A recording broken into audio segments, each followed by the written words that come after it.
और हमने कोई पैगंबर नहीं भेजा मगर वो अपनी कौम की जबान बोलता था ताकि उन्हें अहकाम इलाही खोल खोल कर बता दे। फिर अल्लाह जिसे चाहता है गुमराह रहने देता है और जिसे चाहता है हिदायत देता है, और वो गालिब है, हिकमत वाला है। और हमने मूसा को अपनी निशानियां देकर भेजा कि अपनी कौम को तारीकियों से निकालकर रोशनी में ले जाओ और उनको अल्लाह के दिन याद दिलाओ, और इसमें उन लोगों के लिए जो साबिर और शाकिर हैं निशानियां हैं।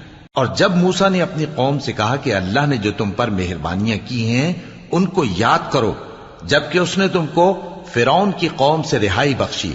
वो लोग तुम्हें बुरे बुरे अजाब देते थे और तुम्हारे बेटों को मार डालते थे और तुम्हारी लड़कियों को जिंदा रहने देते थे, और इसमें तुम्हारे परवरदिगार की तरफ से बड़ी आजमाइश थी।